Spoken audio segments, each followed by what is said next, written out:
Hey guys, in this session we are going to talk about user interface. In general, we will take a look at different UI elements and their attributes. We will take a look at how to access those elements in Java core. We also will talk about how to populate a list of items. We will then check the different event listeners for those elements, like for example, when we click on a button, what will happen, how to deal with that, or things like hovering over an item.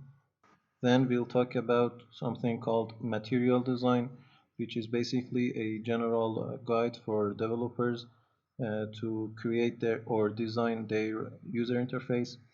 We'll check some attributes, some elements of it like tab layout and also snack bars, and of course more. We'll talk about many more things in this session, and after that we'll wrap everything up with a challenge in this session. Okay, let's begin by creating a new project. As previous, I'm going to choose this empty activity and continue on with that. I'm going to call it basic UI. Okay, leave everything else as default and hit on finish. I'll skip the video until the project is built. All of our layout files are in a file with an extension of .xml. Basically, here is the place that we will design our layout. For now, let's just close everything else. Or if we want to locate this .xml file in our Explorer in the left pane, we can come to this res folder, which stands for resources, in this layout folder, and in this activity main.xml, or it might have other names. For now, let's just minimize this. We have seen in the first session that we are able to design our layout from two different places. One from here in the design view, or from the text view. In this video, we are going to start with text view. For now, I'm going to change this first line or second line to relative layout. We will talk about what these constraint layout and relative layouts are, but for a starter, I think it's better to start with relative layout. Notice that as I changed it in here, the closing tag within this closing anchor bracket has changed as well to relative layout. There is a text view in here which I'm going to delete it. We don't need it. This is the text that says hello world. We have seen how to create a button in the design view by dragging and placing it in this window, but in the text view we should come to inside this opening and closing anchor brackets. I'm talking about this. This is an opening anchor bracket and this is its closing anchor bracket or closing tag. In here inside this relative layout, which contains all my layouts for this activity, I can open an anchor bracket and type button. Notice that it should be in capital B. By hitting enter, it will generate something for me called attribute. Its width attribute and its height attribute. We will talk about what this match parent, wrap content and all are, but for now let's choose this wrap content. For height as well, I'm going to select wrap content. There is a preview in here in this right hand side. If I choose that, I can see that the layout I'm making or designing is being shown here in here. You can see that there is a simple button up in the left corner. If I choose match parent instead of wrap content, it will match the parent tag. In this case, it's relative layout the parent, and this is the child. It will match the parent or match the width of its parent. Let's just make it wrap content which will wrap its content to whatever the default is. Inside these anchor brackets, I can define other attribute as well. For example, if I want to give it a text, I can simply type text by entering on the first one. Now I can give it whatever the text I want. I can say hello, and as you can see in this preview in here, it will change it to say hello. Notice that if you have a device with a memory RAM lower than 4 GB, I suggest you close this preview because it will occupy so much memory RAM, and if you close it, it will speed things up. Or even sometimes you might be needing to close the Android Studio and open it again. It might be annoying sometimes. Also, there are some other attributes as well. For example, as we had seen before, we have an onClick in here, which we will give the name of our method, which we will define in the Java core. For example, I'm going to call it on btn click. But it's complaining, it's giving me some warnings because we haven't defined any method in Java. For now, I'm just going to remove it. Also, I don't like it to be in this corner. I want it to be in center. For that, I have some options. I can say margin left, which will give it some margins from the left of the window. I can type whatever number I want, for example 50 dp, but that doesn't seem enough. Let's try 200 dp. But there is an alternative option. I can say center in parent and give it a value of true. It will come to the center of its parent, which is a relative layout in this case, but I don't like it either. I want it to come just to the center of this line in here. For that, I can type center horizontal, which will place it horizontally center if I give it a value of true. And as you can see, also I want it to have a little margin from top. I can say margin top. I'm going to enter 30 dp. It seems fine. Also, if you remember, when we wanted to access this button in our Java part, we needed an ID to define specifically this item. For that, I'm going to give it an attribute called ID. I'm going to type ID, enter on ID. It's the convention to type at plus ID slash, or you can enter it, whatever it is. The ID in here should be unique for each element in the user interface or in this .xml file. I'm going to say hello btn. Hello btn seems a little bit Deutsch. Let's change it to hello. I can also define a text view in here, which once again outside of these anchor brackets of this button and inside the anchor brackets of this relative layout or tags of this relative layout, I can type text view. Once again, the width and height, I'm going to choose wrap content. Let's give it a text. Hello everyone. Also, let's give it an ID. Let's say txt hello. I don't want it to be up in this left corner. I want it to be center, so center horizontal once again, and true on that. Also, I want it to be below this button. For that, I have an attribute called below in the relative layout. If you are using a constraint layout, you might not see this. In the layout below, I need to give it an ID. I need to give the ID of this button, which I want my text view to be below the button. Let's give it hello btn. Also, I want it to have a little margin from top, say margin top. Let's say 20 dp. I want its text to be a little larger. For that, we have a size, text size. I can say 18 sp in this case. Also, I want it to be bold. For that, I have a style, text style. It's important, don't confuse with this style. In text style, I can choose bold or italic or whatever I want. When you are done with this XML file, I suggest you come to this code in here and reformat your code from here, Ctrl Alt L. It doesn't change your code, but it rearranges your code. It is not necessary, but if you want your code to be standard, for example, if you want to share your code somewhere for your students, let's say, it's better to be formatted nicely. Let's define these two button and text view in the Java core in our main activity.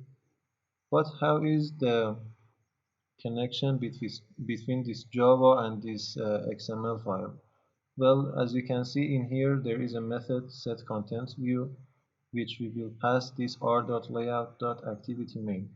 This is the connecting point of this Java and this XML file. We will talk about activities and fragments in future videos, but for now let's just accept that there is an inner method in here that will set the activities content view to whatever the address of this layout is. As we talked about, this R means reference, stands for reference, is a specific class which you can access to all the resources or references in your application by hitting, let's type it in here, R. If I say r.layout, it will access to this layout folder in here, r.layout. If I say dot, with hitting dot, I can see I have some options. The first one is activity main, which is this activity main file. By passing it to this set content view, it will set the content view of our activity to this activity main.xml file. But how do we access to the specific elements in that layout file? For that, we can say in here, for example, a text view. We can call it text view or whatever we want, is equal to, we have seen this method, find view by ID. It is another inner method. We need to pass the address of that element. For that, because we are going to address something, this time we are addressing it by ID, r.id then, dot, the name of or the ID of our element, which was txt hello. Now we have access to that specific element in our layout. Or the button, if we want to access, we can type button. I'm going to call it btn hello is equal to find view by ID, addressing it r.id dot hello btn. Notice that if you are using API level 26 or lower, you might need to cast it as well. For example, in here you might need to say button. Basically, casting is a way of telling the compiler or the IntelliJ in here, the program, that this is a button. No matter whatever you find, no matter what view you find, I'm going to cast it to button. It's not necessary, it's deprecated in API level 26 and higher, but if you are using a lower API, you need to cast it. I'm going to cast it for all the videos in this course, so if you are using an API level 26 or higher, no need to do that. There is almost nothing new to this video that we haven't seen so far, unless some of these attributes. I just wanted you to review whatever we have learned in the first session, and in case you were wondering what those find view by ID or R class and all of those were, we just wanted to have a quick review in here. Also, there is another attribute in here I'm going to set for this text view. Its visibility. I can set its visibility to gone, means that I don't want to see it in here, but in our Java code, let's create an onClick for this button. We know how to create an onClick. We give it an onClick, I think, in here. No, we haven't. Let's say onClick on btn click. I'm going to name the method. Copy this one. And in here we need to create a public method for that. It should be void The name should be exactly the name that we have entered, and inside these parentheses we are going to pass a view in here. Basically the view is an inner class from Android, and if we will take a look at these imports in here, we can see that we are importing this android.view.view. It's not important, we just need to know that when we are creating an on-click listener for our button, we need to pass this view. Otherwise it won't recognize this method as our on-click listener. Now if we want to change the visibility, for example, of this text view, let's copy this line in here.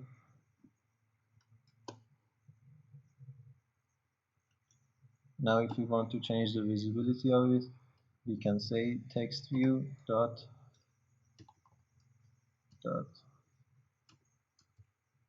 set visibility to visible, view dot visible. Now if we run our program, because it's the first time, it might take some time, so I'll skip the running program. If you hadn't installed your virtual device yet, go back to the setup environment session. We have talked about creating and installing a virtual device. So go back to that video. In the future videos, we will run our programs in a real device as well. For now, let's just run it on one of our emulators. It took me really a long time to build and start my emulator. It depends on your system's memory RAM and speed. But if you have problem with running an emulator, you can always start your applications on your real device. That will be much quicker. For now, it's running our application, which only has a say hello button.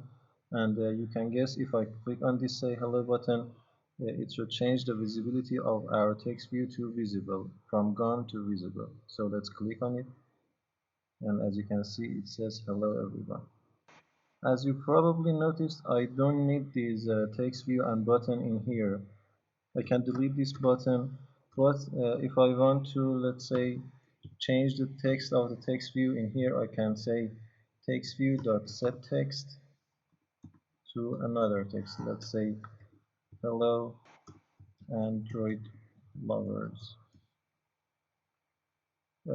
I'm using this text view in two places. That's not good to define it twice. I can come in here in my classes fields, as you remember from our Java session. In here I can define a private value, private text view, to be specific, text view. I can call it text view. Then in here, in my onCreate, which we will talk about what this onCreate is, we will initialize our text view from here. This onCreate method is a part of something called an activity lifecycle, which we will talk in details in our activity session. But for now, we just need to know that every time our activity is created, the first thing that will run is this method, this onCreate method. So every time our activity is created, we are initializing our text view with some text. Now I can delete this part in here, because this text view is coming from this field up in here, and we don't need to initialize it again. So if we run our program once again, we should see the changes. To see the flow of things in here, first we are accessing to our text view element in this onCreate method in this line 18. Then we are changing its text to whatever the text is inside these parentheses. Now if we click on this onClick button, it will show me the text view, or it will change the visibility of that text to visible. Okay, this video is getting a little bit long. In the next video, we will talk about some other elements and their attributes in Android in the user interface. So see you in that next video.